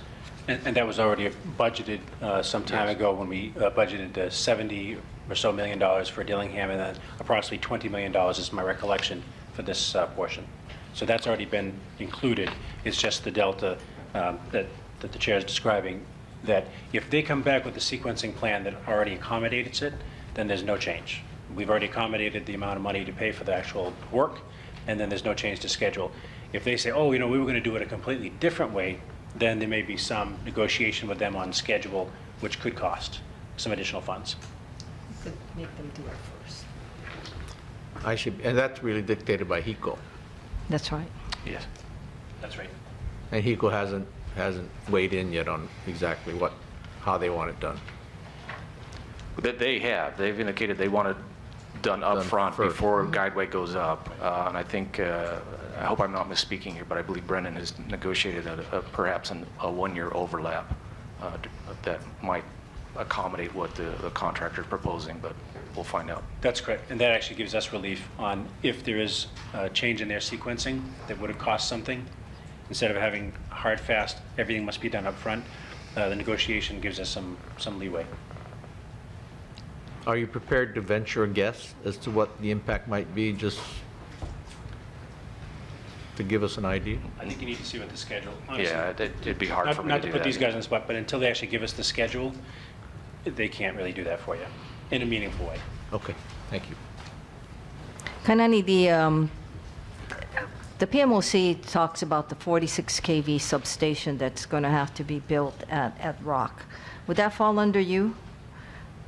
Because it's the Rock Center? Yes. So do you know if the HECO is going to bear that cost, or maybe Dan knows? Because that's one of the issues we've dealt with. If HECO's going to bear the cost of the 46 kV, then they've got to open a docket, the substation. They've got to open a docket with the PUC, and they haven't done that yet.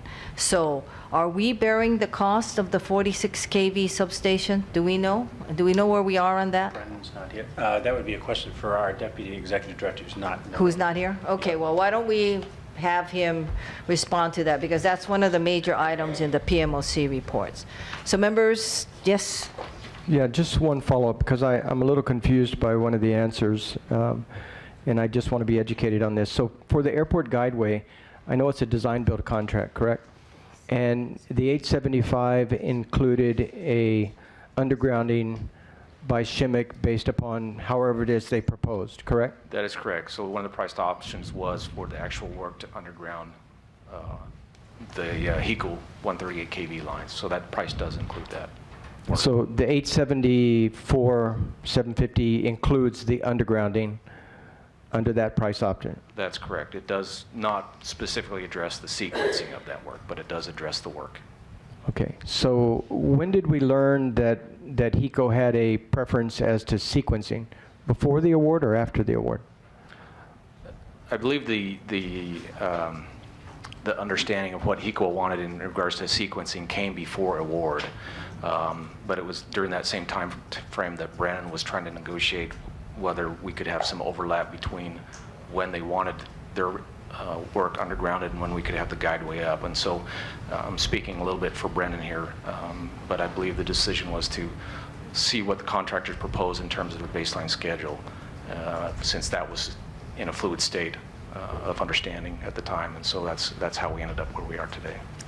Okay, I'd like to get more information on that, but I'll follow up with staff. Thank you.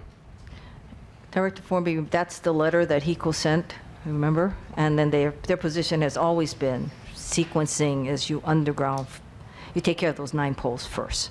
That's always been their position in writing that we received a copy of. So now, members, we're going to move on to traffic. Is there anything major on traffic updates? Good morning, board members. I'm Nick Ching, our traffic engineer. I was just going to run through these slides here. Start with Farrington. There's continued various daytime, nighttime closures for the vast majority of Farrington for restoration of the median noses, so the bull noses. So there's just a little bit of work at the intersections, and obviously the traffic signal work. And then there's continued nightly westbound closures between Mokola, Waipahu Depot streets for utility work. There's still a lot of utility work there, so that's ongoing. And continue standard nightly closures at the H1, H2 merge for noise wall construction. And also the standard nightly closures on eastbound and westbound H1 in Pearl City for the balanced cantilever section, which they believe are in the process, if not finished, pulling off most of the formwork there. So if you drive by, you can see, the connection point there. So there's going to be intermittent closures through by the end of the year, early next year, at night.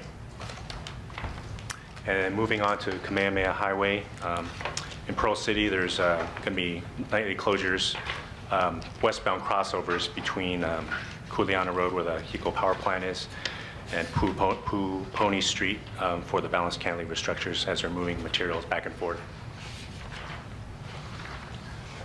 And then Kamehameha Highway in Aiea, there's going to be intersection closures at Kahumanu Street for the overhead guideway segment installation. So, they close the intersections during the night and daily off-peak time in order to span the intersections. And then moving on to near the stadium here, there's intersection closure at Honolulu Street for the same thing, for segment installation there. And that's coming up in the next couple weeks or so.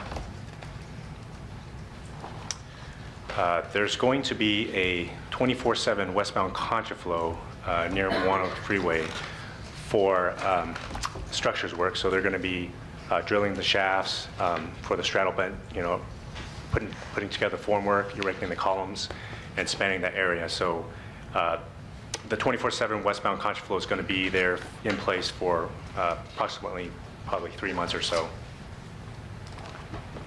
And then moving on to Salt Lake, there's going to be 24/7 intersection closure at Kohomua Street, and nightly intersection closures at Salt Lake for segment installation also.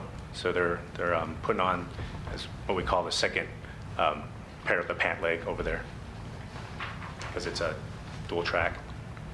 And then airport utilities, there's various daytime lane closures for utility work ongoing for probably the next month or so. Members, any questions on the traffic? If not, thank you. Thank you all very much.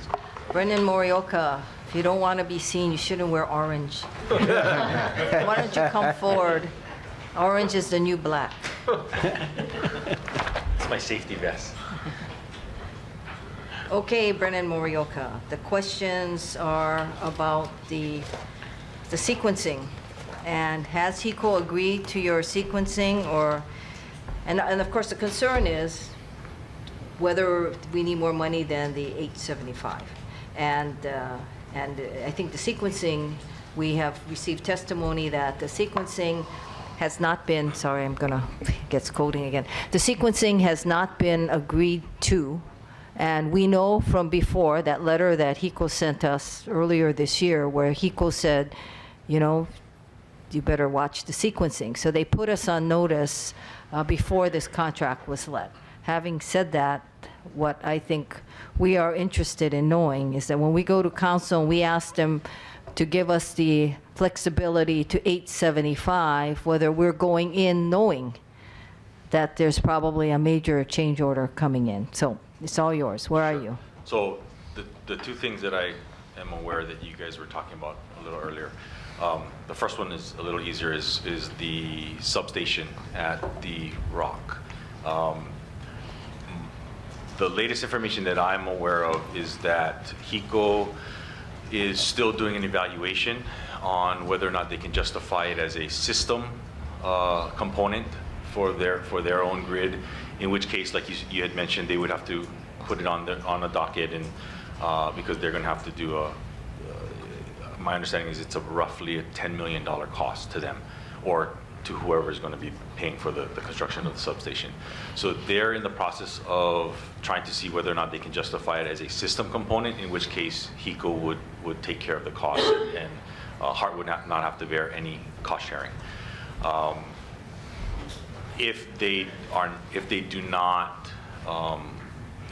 not able to justify it as a system component and it is purely dedicable to HART, and HART is the sole user of this substation, then it would become a part of HART's budget.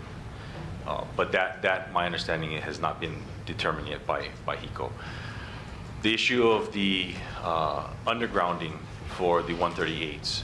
So we have not received any formal response from HECO yet. We are meeting with them later on this week, and so we'll raise that issue with them in terms of getting a formal response. We did send a response to their previous letter indicating that our intention is to award the airport segment as was previously planned and put forward in our procurement documents, allowing for the longer period of time where the contractor has the determination of how they're going to be doing the undergrounding, but that we would be working with the contractor to push all the undergrounding work up front as a part of the early part of the contract, and work with the contractor on providing a schedule that allows for a maximum of 1 year overlap from the point at which they start putting up actual guideway structure, not the columns, but the actual guideway itself, to the point where the new undergrounded 138s would be actually energized.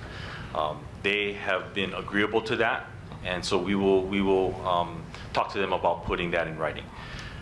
In terms of the actual airport guideway contract, like Kevin had mentioned, we are not, we don't know what the contractor schedule is or what their plan was in terms of the sequencing of how they plan to do it. Our contract did allow them to put a proposal together that could do the undergrounding at the very end, beyond the completion of the actual physical guideway, which actually would have extended the contract time, which also would have ultimately increased cost. So which is partly the reason why it's hard for us to say whether or not it would cost more or not to put things up front, because there is also a possibility by pushing it up front and now allowing for the overlap of concurrent work, guideway work and the undergrounding work at the same time. There's also a possibility that if they had put it at the end, we may actually reduce their overall schedule, which then would also come with a reduction in their overhead costs, because schedule matches expense, right? So if we are able to, if they did do it that way, and in our negotiations, and we help them resequence some of their work, we could actually see a reduction in schedule, which would then also result in a reduction in cost. So there is a possibility it could cost more, but there's also a possibility it could cost less. Members, any question? So I guess to my point, we won't know until we actually get the contractor schedule. You know, Brennan, the thing that confuses me is you went into a BAFO, which is a best and final offer, right? You knew ahead of time. Maybe you weren't part of the negotiations, but HART knew ahead of time that HECO's position was on the sequencing, and they said it's got to go first. We knew that. So tell me why this is still an issue. Because I would have thought that by the time we're going in for we've got a BAFO amount, that something as critical that we were put on notice for early on would be something that would be on top of the agenda to resolve. So why is it, I'm speaking to you as the Deputy Director in charge of construction, why is it that you're sitting here telling us, we think it could be more, it could be less, on something that could really affect the cost of this contract? I'm kind of troubled by that we are still, you know, this is the criticism that HART has had over the years, is that, you know, we do things kind of not exactly systematically, methodically, but we kind of go off on one end and we come back and we do something, and then we think that the people's money can be spent accordingly. And that's a criticism that we have to face with. And you're sitting here today after a BAFO now, best and final offer, where we should be ironing out all these major issues and saying, well, could be at the end, could be at the beginning. You know, that's why people get angry with us. So explain to me why. Why are we doing this now? So, and the BAFO was specific to more towards administrative changes in the procurement, right? It was changes in the general conditions, changes in the special provisions that were more administrative in nature, that they could do, that the contractors could do a much more quicker look at how they could readjust their estimates on cost, on risk, and how they would price the risk differently. And that was the primary focus on the BAFO. And so you're telling me undergrounding and the issue with HECO that has plagued us, and I know the position of staff was that undergrounding and utilities was not a major issue when I first came on the board, but we have now agreed that it is a major issue. So why wouldn't that be a risk that would be a subject of the discussion in a BAFO discussion? I mean, it seems to me that that's the logical thing to have happened, right, versus now we're still talking about the same thing. What is undergrounding going to cost us? How are we going to work it out? And we think it's going to be okay because it may be more, it may be less. I mean, you know, it's not acceptable. I'm not buying it, and I can imagine how the rest of the public's probably not buying it. And it was a decision made in terms of what type of BAFO we would be doing, whether it was going to be a more of an administrative type of BAFO, with just changes to the contract language, versus a much more intensive BAFO, which would have been a request to the contractors to basically relook at their overall design and redo their entire proposal. Because if we were to shift it during that time, then all of the offerors would probably go back and request probably a few more months to relook at their proposal. And then there's also that fear if it is a significant amount of work on their part, because they've already put in probably a couple $1 million or a few $1 million worth of costs into their proposals, that there's always the fear that one or two may not even respond to the BAFO itself. But Brennan, we already are in a recovery phase before we go into the BAFO negotiations. We've already been put there. So we already have the FDA's concern, and yes, Dan is saying they may be rethinking this or whatever, but notwithstanding, and I will tell you, I think that I've probably been one of the people who followed this and been briefed about what's going on. I never knew there were more than one type of baffle. I thought it was the best and final offer that would be negotiated. At no time that I recall, and if you can show me that I'm wrong, I'm be willing to say, okay, I'm wrong. I don't know of a baffle that's administrative and a baffle that's a baffle on the actual contents of a contract and what's being done and how you would affect the money. I've never heard that distinction before. So I am baffled by your explanation of baffles, because I don't think that that's what we were thinking about.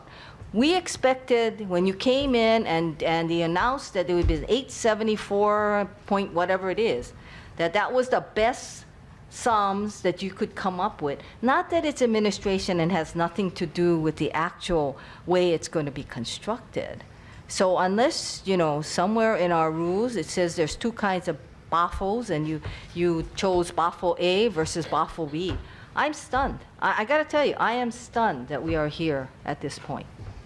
And there are a number of different ways that, a baffle is based on what an agency puts back in terms of a request, right? And so tell me first, where in our rules or where in the things does it say that you're executing on baffle type A, B, or C, and that where was it that we were told as a board, not that we are important or anything like that, because we are not to interfere with the administrative functions in any way, but where does it say that we were told that the baffle was, and some of us think baffle is baffle, best and final offer, that everybody gets together, this is the best of, everybody's going to stick by this. Now I'm hearing, well, it's sort of that, but it's not that. And I don't know how the rest of the board members feel, but Brendan, I got to tell you, I am very concerned that we're in this position with a recovery mode pending, that we don't even know what the baffle is. I don't know who's going to go to city council and say, hey, this is our baffle, but you know what? Understand that this baffle isn't the baffle. This is like being there on June 1st, Brennan, and on June 8th, you saying it goes from 6.8 to 7.9. And how do you go back and explain that to them? I am perplexed. But anyway, this is me. Any other members? Yes. Director Formby. Thank you, Chair. So, Brennan, my interest is in making sure that if there was something we could have done during the RFP process that would have either minimized or eliminated risk, we would have done it. So, has HECO told us their preference for the sequencing of the undergrounding on the airport guideway? yes. Okay. Well, their preference is that all undergrounding and energization of their lines is completely done before we put any guideway out. Okay. And when we went out with the RFP, we allowed the bidders to basically price options on different ways that they could do it, right? Correct. So if we knew from HECO that their preference was a certain way, why wouldn't we tell that to the bidders during the BAFO process so that they could all be aware of HECO's preference, and then we're comparing apples with apples? Because I thought I heard the response was that we don't know what the winning contractor, how they sequenced. And that, to me, is what's so strange, is that we knew before we awarded, and now we're saying, well, we have to wait and find out how they bid so that we can see whether or not there's a delta that we got to pay. The logic is a little bit strange, and it's hard to accept that that's the best way to do it. So you're going to have to explain that to us. Well, so if we had gone out with HECO's preference of undergrounding and energizing prior to any guideway, that would have added upwards of 2 to 3 years to the overall schedule, because we would not be able to do really any guideway work until the lines had been fully energized, which is probably about a 2-year, maybe even upwards to a 3-year process to underground the HECO lines, because we still need to finish the design and then do the undergrounding and then the energization. And so that had not been the practice for WOOF or KHG, and so we had indicated to HECO that that was not going to be the way that we were going to manage this contract. We were not going to totally separate out and do everything sequential in that matter, in terms of that we would not allow our contractor to start the shafts or the columns or the guideway until everything is fully energized, because we saw that that was going to just drive up costs too significantly for us to be able to even put out an airport contract, because adding 3 years of time to our overall schedule was just not going to be affordable at all. So during that process, we worked with HECO on coming up with the 1-year overlap compromise, but at that point, we were already too far into phase 2 of the procurement, at which point we believed that having a contractor basically revamp the entire proposal by addressing, putting everything up front, and then basically redesigning, resequencing their construction methods and their schedule, may have created less of a competition, because we were afraid that maybe 1 or 2 of the contractors may drop out at that point, because they had already spent quite a bit of money putting their proposals together. And so we did want to see, we thought at that time it was going to be best to have the contractors put their proposals together, see if some of them were going to do the undergrounding up front, because if there were going to be too many physical conflicts or obstructions for them to put the guideway up, then they would more than likely start the undergrounding process much earlier than what we were permitting in the procurement document. So it was trying to see if the contractors were going to start seeing what we were seeing in terms of constructability issues. And so that's the way that we were hoping that they were going to be doing it.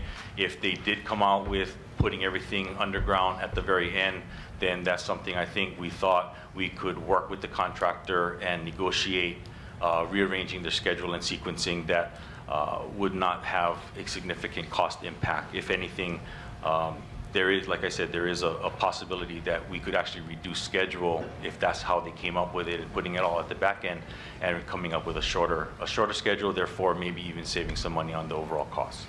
Yeah, so I mean, when I hear that, what I just hear is there's a lot of moving pieces and a lot of unknowns. Correct. And to me, that means risk, and that means the possibility of a change order. And you know, I think that's one of the reasons that Council Chair Martin wrote his letter that he sent to the board, where he said, you awarded this contract for $875. I don't expect you to touch the contingency. Because we've been talking about, and the PMOC talks about all these steps that were taken to minimize risk and make sure that when we put an RFP out, the bidders know what they're bidding on, and then when we make an award, we know what we're paying.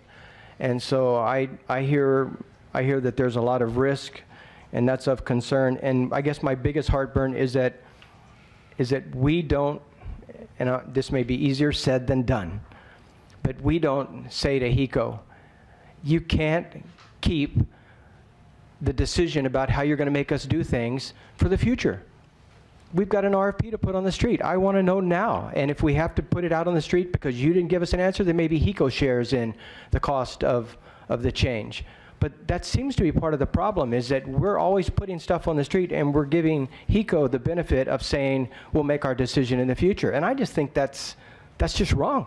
You know, it's got to be a partnership here. And that's a very good point. And I think that's kind of what we did in terms of putting a procurement document out there that allowed contractors to do the undergrounding at the very end, despite HECO's preference to have everything done up front and prior to any guideway construction. So, I mean, to your point on that, we did basically go against what HECO was trying to push on us. Well, is HECO in writing now as saying they'll accept your one-year proposal?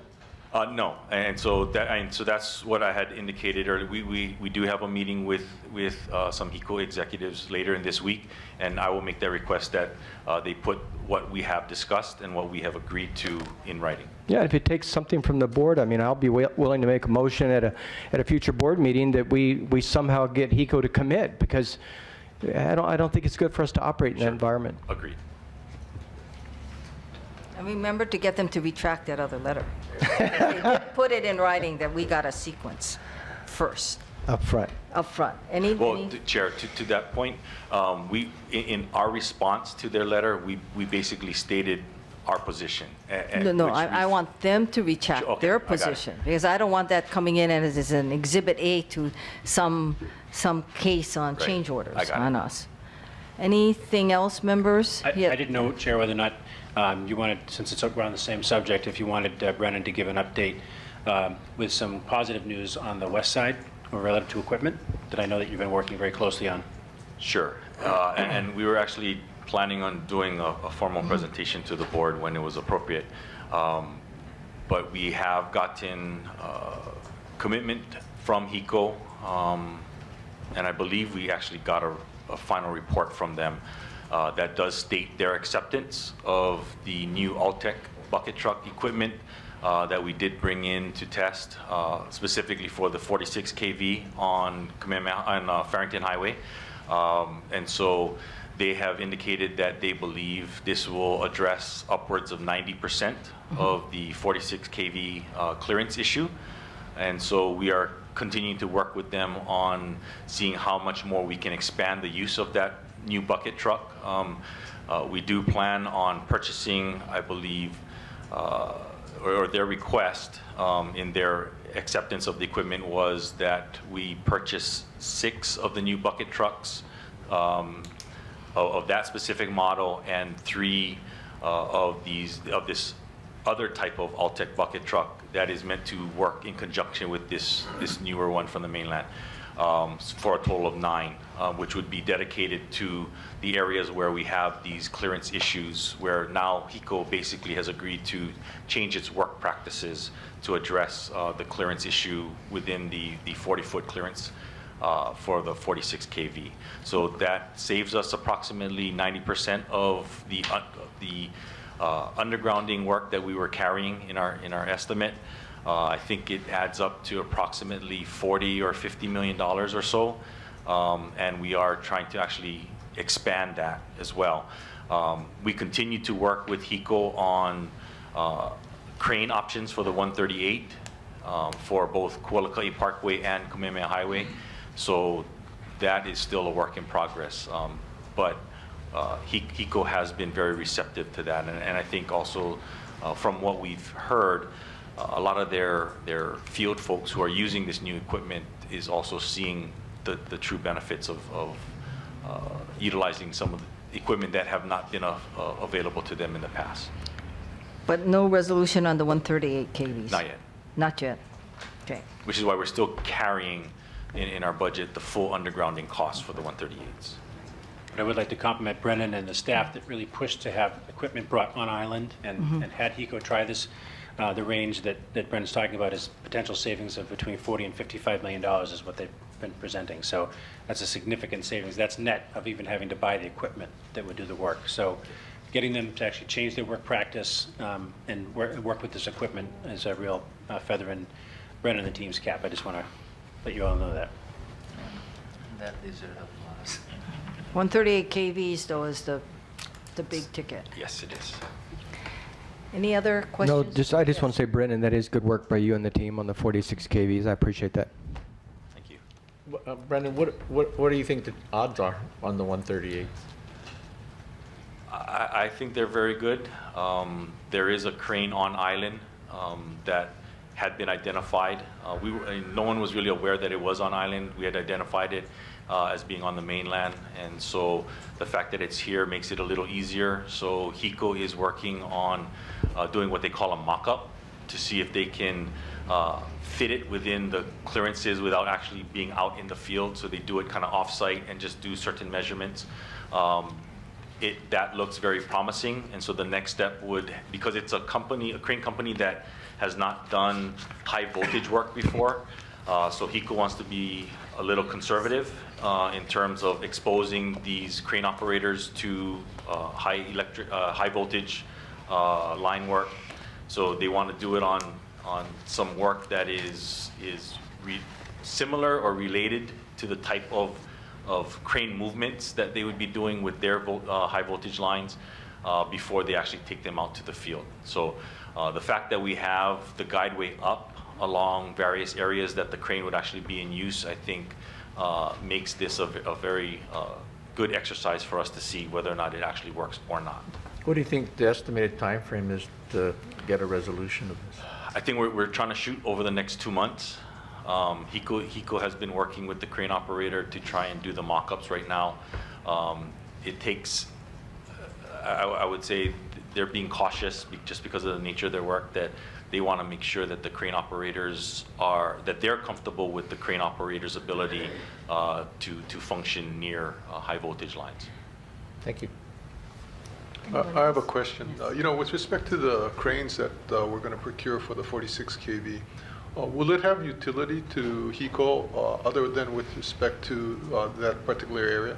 Absolutely. I think that's why some of their field folks are kind of getting a little excited, because they see there's a potential that they could view this equipment as future fleet replacements. Rather than continuing to buy the current type of Altec bucket truck that they have, they would look at putting a fleet, or when as they go through their fleet replacement, looking at this type of bucket truck in lieu of what they currently use, so that it would expand their ability to use this type of bucket truck at more locations, which then ultimately could also mean that some of their design practices or design standards could change over time, because they will have different opportunities to access their lines using some of these different types of bucket trucks. So it'll provide HECO then with a potential cost savings with respect to their future capital requirements. I guess that depends who you ask. If you ask us, I believe so. Okay, thank you. Any other questions or comments for Brennan? Not? Thanks, Brennan. Thank you, Chair. Next is item number 9 on the agenda, which is right-of-way, Morris Atta. Shouldn't be too long, huh, Morris? After all you... Okay.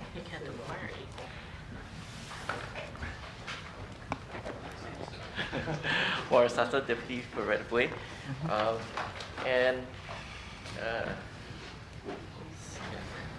Basically, I won't go through our routine slides like the goals, but this is basically where we're at, and we're for right of way, we're again relying on the board's direction and whatever signals that we're getting from council to determine where we're focusing our efforts, and based on that, again we're working to make sure that everything in front of Middle Street or west of Middle Street is taken care of, so that we don't impede any construction activities. So that's where the bulk of our activities are focused.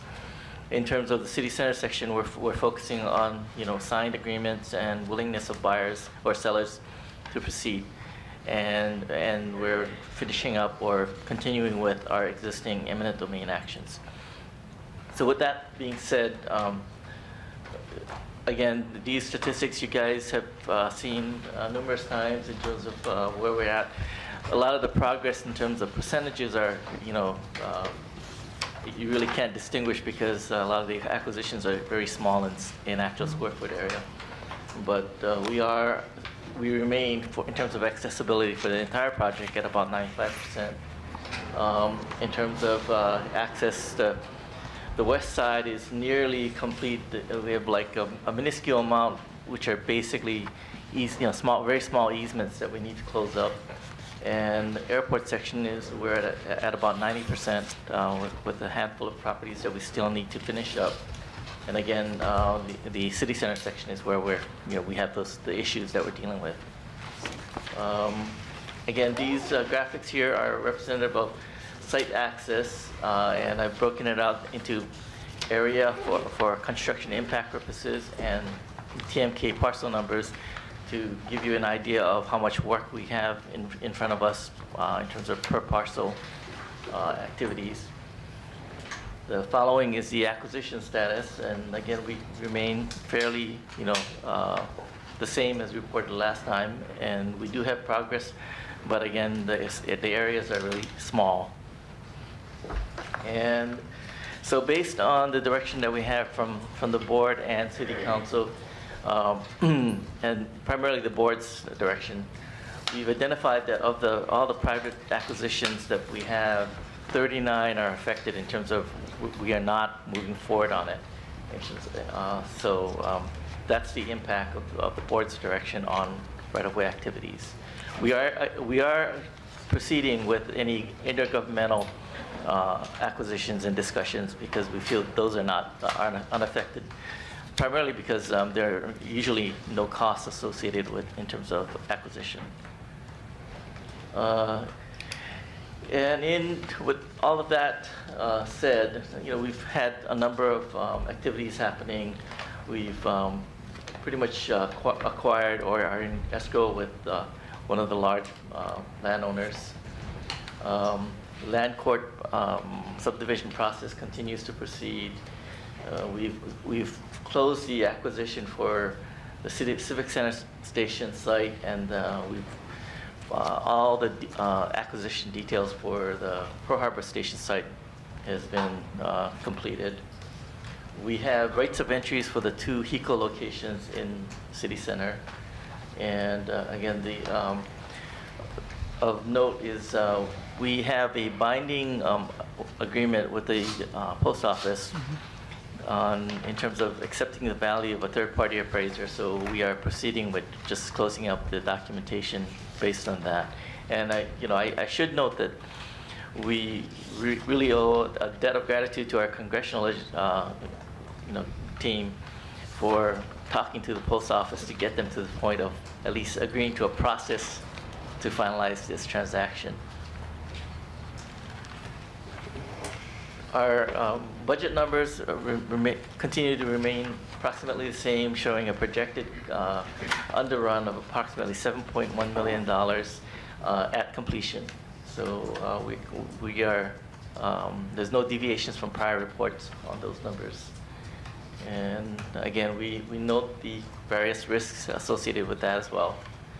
So basically, that's our report. Members, any questions, comments? Morris, I have one question. Sure. So irrespective of whether we go condemnation or we go acquisition, the title is still being held by the City and County of Honolulu of all land. Is that true? Are you talking about any kind of acquisitions that we complete? Right. Right now, and I think that's been the practice, is title is acquired in the name of the City and County of Honolulu for the benefit of HART. Right. And that's basically how all titles have been held. So it doesn't matter whether it's by eminent domain or by Yes. mutual agreement, it's City and County of Honolulu for the benefit of HART. Right. That's how we've been doing it. Thank you. Any other questions or comments, members? Thank you, Morris. Thank you. Okay, we're now going to item number 10, which is about the Executive Director and CEO.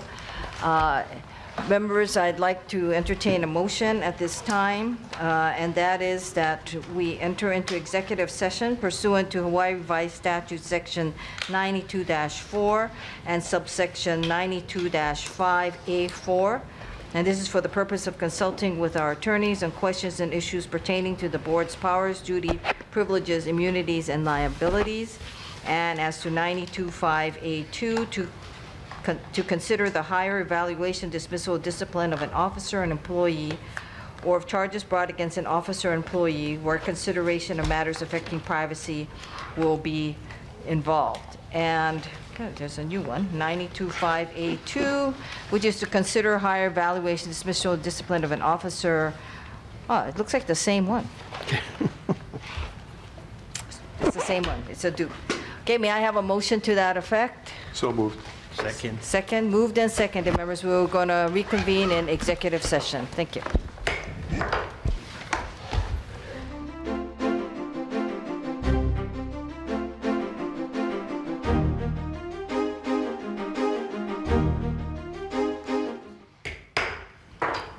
We are reconvened.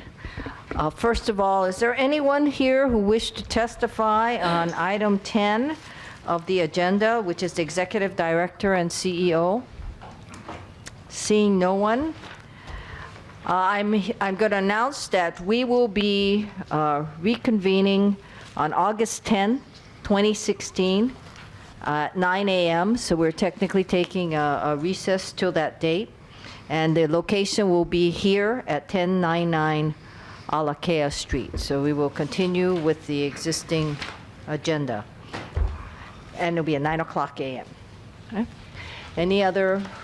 Will it just be executive session? It will be, there will be item number 10, agenda item number 10, as noted. An executive session is if necessary. Any other matters before this board?